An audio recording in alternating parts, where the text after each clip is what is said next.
그래서 취득가액을 모른다고 하시는 경우에는 아 그러신가요? 하고 환산 취득가액을 저희가 쓰면 되는데 그것도 때에 따라 다릅니다.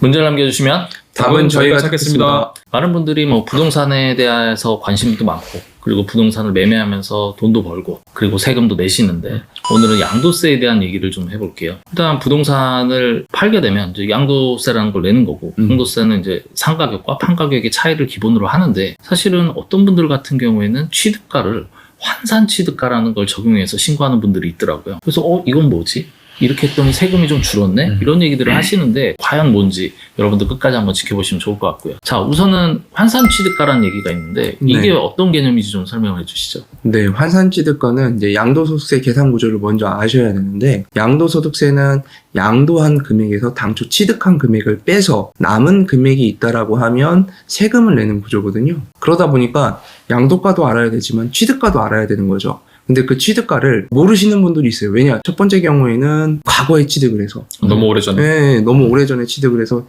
계약서를 분실하거나 그래가지고 이제 모르시는 분들이 있고 두 번째는 건물을 본인이 직접 올리신 분들도 있어요. 그렇죠. 네, 근데 건물을 올리면서 건물에 들어간 비용을 장부에 다 기재를 하셔야 되는데 사실 그게 누군가에게 맡기거나 이렇게 하지 않고 본인이 직접 하시면 거의 불가능해요. 실무상. 그게 너무 힘들거든요. 그렇게 하기가. 그러다 보니 그런 분들은 취득가를 모르잖아요. 그렇죠. 그러면 환산 취득가라는 개념을 쓰게 되는 거죠. 자, 일단은 환산 취득가가 유리한지 안 유리한지는 나중에 이제 뒤에 가서 좀 더 설명을 드리는데 환산 취득가는 우선 계산은 어떻게 하는 건가요? 네네. 계산 방법은 쉽게 말씀드리면 여러분들 이제 어려서 배운 그 방정식 아시죠?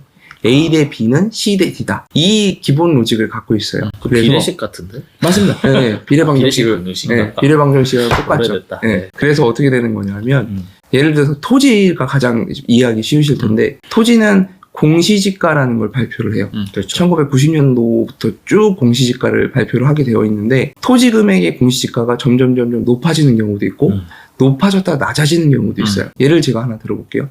90년도에 공시지가가 100원이었어요. 근데 2004년도에 이게 100만 원이 된 거죠. 근데 2004년도에 양도 금액이 10억이에요. 그러면 100원에서 100만 원이 된 거니까 몇 배가 뛰었죠? 10,000배. 그렇죠. 10,000배가 뛴 거죠. 그러면 상대적으로 2004년도를 대비 1990년도는 10,000배가 줄어든 거죠. 그죠? 그러면 양도가액이 10억인데 현재 24년도에 그걸 10,000배로 줄이면 그 당시 취득가액이 대략적으로 나오게 되는 거죠. 이해되시나요? 네, 뭐 일단은 숫자로 뭐 이해 안 되시면 다시 돌려보시면 2000 이제 아까 4년이라고 했는데 이제 24년과 그다음에 이제 취득 시점과 이제 매도 시점에 어떤 네네. 공시지가의 변화를 네네네. 역산해가지고 취득가를 갖다 이제 적용한다 뭐 이런 네네네. 개념인데 맞습니다. 자 그렇다 그러면 핵심은 어떤 분들은 취득가를 쓰고 가격을 아닌 분들은 그렇겠죠. 근데 이제 모르는 분들 같은 이제 환산 취득가를 썼더니 세금이 좀 많이 준 것 같다는 느낌이 있다. 네네. 뭐 이런 분들이 있는데 과연 왜 그런지 그렇다 그러면 이제 선택을 해야 되는데 자기가 임의적으로 선택할 수 있는 건 아니고 어떤 경우에는 환산 취득가로 신고를 할 수 있는지 그 부분을 한번 설명해 주시죠. 우리나라 양도소득세 체계는 실가 원칙이에요. 무슨 말이냐면 양도금액 또는 취득금액이 둘 다 실가여야 돼요. 실가로 신고하게끔 되어 있는데 경우에 따라서는 양도금액을 모르는 건 있을 수가 없고요. 사실 취득가를 모르는 경우에는 환산취득가를 사용할 수 있는데 대표적인 예가 이제 두 가지거든요. 2007년도 이전 취득분. 왜냐하면 2007년도를 기점해서 부동산 등기가 바뀌었어요. 무슨 말이냐면 2007년도 이후 취득분은 부동산 등기부 등본을 떼면 거의 거래가액이 다 찍히게 되어 있습니다. 그리고 예외적으로 안 찍히는 것들도 좀 있긴 한데 거의 대부분은 찍히고요. 그리고 두 번째는 소유권 보존 등기라 그래가지고 본인이 직접 건물을 올리시는 분들도 있어요. 그런 분들은 얼핏 생각하시면 본인이 건물 짓는데 얼마 들어가는지 당연히 알 텐데 왜 그거를 모르지? 취득가를 모르지 하실 수 있거든요. 근데 종합건설사에게 일괄도급을 줘서 건물을 짓지 않는 이상은 즉 본인이 직접 짓는다라고 하면 굉장히 신경 쓸 게 많기 때문에 장부를 기장할 수 있는 여건이 안 되는 경우가 굉장히 많아요. 가격이 자꾸 바뀌죠. 그렇죠. 원래 네. 계약 금액이 얼마였는데 얼마가 추가 비용이 더 들고 네. 자잘한 비용들을 다 청구하기가 쉽지 않거든요. 네네. 뭐 그리고 그런 탑하기 걸 또 기장을 해가지고 정리를 해놨으면 다행인데 안 하는 그렇죠. 분들도 안 하는 많죠. 건 많죠. 예. 건물을 하나 올리는 게 단순한 것 같지만 굉장히 할 일이 많거든요. 그러다 보니까 취득가액을 모르고 그런 경우에 이제 환산 취득가를 쓸 수 있는 거죠. 자, 일단은 그렇다 그러면 저희 실제 이제 문의 오신 고객의 사례인데 본인이 이제 취득가를 아는 것 같아요, 제 느낌에. 하시는 것 같은데 자기는 잘 모르겠다. 기억이 안 난다. 왜냐면 환산 취득가를 썼더니 유리하대. 유리한 걸 안다는 얘기는 자기가 취득한 가격을 아시는 것 같은데 계속 모른다고 하시더라고요. 자, 이분이 환산 취득가를 썼더니 유리해서 그렇게 신고를 하고 싶어 한다라면 누구나 자기가 임의대로 환산 취득가 쓰고 싶으면 쓰고 아니면 취득원가를 알면 그걸 쓰고 이거 선택적으로 가능한 건가요? 근데 환산 취득가액은 사실은 엄밀히 따지면은 선택은 불가해요. 그러니까 내가 취득가액 모를 때라는 대전제가 있거든요. 그래서 취득가액을 모른다고 하시는 경우에는 아 그러신가요? 하고 환산 취득가액을 저희가 쓰면 되는데 그것도 때에 따라 다릅니다. 아까 신세무사님 말씀하신 것처럼 2007년 이후에 취득한 부동산은 내가 취득 계약서가 없고 내가 가액을 까먹었어도 괜찮아요. 등기에 다 나옵니다. 2007년 이후에 내가 얼마에 취득했다는 게 나오는데 환산취득가에 쓸 수 있는 경우는 반대로 말하면 그런 경우가 있죠. 2007년 이전에 내가 취득한 건데 내 매매 계약서가 없다. 이런 경우에는 내가 환산취득가를 쓰고 싶다. 내가 얼마에 취득했는지도 가물가물하고 계약서도 없고 물론 내 계약 머릿속에는 있지만 정확한 증빙이 없는 거예요. 내가 얼마에 취득했다는. 근데 말로만 저희가 취득가액을 넣을 수는 없는 거니까 그렇죠. 그럴 경우는 환산취득가액을 써야겠죠. 일단 뭐 정세무사님께서 원칙을 얘기했고 그 다음에 기준에 대해서 신세무사님이 얘기를 하셨는데 결국에는 이제 요구를 판단을 해서 본인이 환산취득가를 쓸 수 있는지 그리고 그게 더 유리한지 이런 것들을 이제 좀 고민을 해야 될 것 같고요. 그렇다고 해서 자기가 이렇게 임의로 계산해 봤더니 환산취득가를 쓰는 게 유리하다. 그래가지고 그걸 적용했다가 큰 코 다친 분들이 있는데 이거 유의사항이 있다고 하는데 네네. 그 부분 한번 정리해 주시죠. 자, 일단은 첫 번째는 연면적, 그러니까 건축물 대장을 떼시면 연면적이 나올 거고 본인이 직접 신축하셨다면 그 제반사항을 다 알고 계실 텐데 연면적 200제곱미터 이상이면 건축물 대장상 한 장을 딱 뒤로 넘기시면 시공자가 나올 거예요. 네. 그 시공자가 종합건설사가 들어가야 되거든요. 종합건설사가 시공자로 들어가게 되면 건축 허가 내실 때 도급계약서도 같이 내게 돼 있어요. 표준 도급 계약서라는 양식이 있죠. 네네네.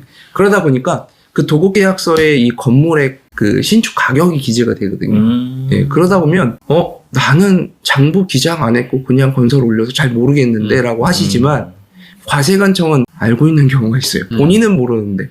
그래서 연면적 200제곱미터 이상인지 아니면 안 되는 그 이하인지를 잘 판단하셔가지고 200제곱미터 이하가 넘는다라고 하면 종건사에서 도급계약서 들어간 걸 꼭 확인하셔야 돼요. 그래서 웬만하면 그 계약서로 취득가를 신고하시는 게 맞을 것 같고요. 자, 두 번째는 환산 취득가라는 걸 계산을 할 때 건물의 면적이라든지 이런 것들이 정보가 들어가게 돼 있어요. 근데 그 면적에 따라서 환산 취득 가액이 변동이 되거든요. 근데 가끔 보면 건축물 대장상보다 실제 면적이 더 큰 경우가 있어요. 예를 들어서 주택을 확장하는 경우가 있거든요. 확장하는 부분이나 이런 부분들이 건축물 대장상에 기재 안 되는 경우가 간혹 있거든요. 그런 경우에는 도면 등을 이용해가지고 진짜 실제 건축물 대장상의 면적이 아닌 실제 면적을 가지고 환산취득가를 계산하게 되면 더 큰 금액의 환산취득가액이 나오면서 전체적으로 양도소득세를 끌어내리는 좀 줄일 수 있는 역할을 할 수 있거든요. 그래서 그 부분에 좀 이해가 좀 반드시 필요하고요. 마지막으로는 환산취득가액으로 신고를 했을 때 좀 페널티가 있습니다. 즉 예를 들어서 아까도 초반에 말씀드린 것 같은데 신축을 하는 경우에 내가 건물을 지어서 바로 양도를 할 수도 있잖아요. 사실 좋은 가격을 누구 산다라고 하면 당연히 저도 팔겠어요. 근데 과세관청 입장에서 보면 아니 신축한 지 1년? 2년밖에 안 됐는데 취득가를 모른대요. 그래서 환산가로 신고를 한대요. 도대체 왜? 라고 하는 거거든요. 네. 그래서 5년 안에 신축 후 5년 안에 환산취득가로 신고할 경우 환산취득가액의 5% 가산세가 있어요. 즉 환산취득가로 5년 안에 양도를 했는데 환산취득가액으로 계산해서 양도세 신고를 하니 손실이 났어요. 이익본 게 없는 걸로 계산이 됐단 말이죠. 그럼에도 불구하고 환산취득가액의 5% 가산세는 무조건 내셔야 되는 거죠. 근데 그 5%가 적지가 않습니다. 정말. 근데 저렇게 5% 페널티를 부과한다는 얘기는 환산취득가액으로 했을 때 그만큼 양도세가 적게 줄어든다는 얘기거든요. 그렇죠. 그런 페널티를 부분이 그래서 있죠. 부과하는 거죠. 맞습니다. 요 부분을 지금 세 가지를 제가 말씀드렸는데 이런 부분을 좀 유의하셔서 내가 양도세 신고를 어떻게 해야 되는지 이 부분에 대한 의사결정을 하시면 좋을 것 같습니다. 일단 부동산 양도세 신고하면서 뭐 이런저런 사람들이 붙으면서 환산가 쓰세요 이러면은 세금이 줄어요 해가지고 막 무작정 썼다가 문제되는 분들을 저희 너무 많이 봤거든요. 네네네. 그러다 보니까 지금 신세무사님이 말씀하셨지만 이런 유의사항들을 정확히 인지해가지고 환산가를 적용하는 게 맞는지 그게 유의미한 값이 나오는지를 따져보시는 게 필요할 것 같고요. 괜히 뭐 환산가 써야 되니까 한 10년 전에 쓰신 매매계약서 찢어버리시는 그런 얼토당토한 행동을 하시면 안 될 것 같습니다. 일단 오늘 뭐 부동산 양도세에 대해서 얘기를 나눠봤고요. 자, 오늘의 한 줄 평을 하신다 그러면 취득계약서 없다고 슬퍼 마세요. 환산취득가액 있습니다. 환산취득 계산 시 세무사와 상의하세요.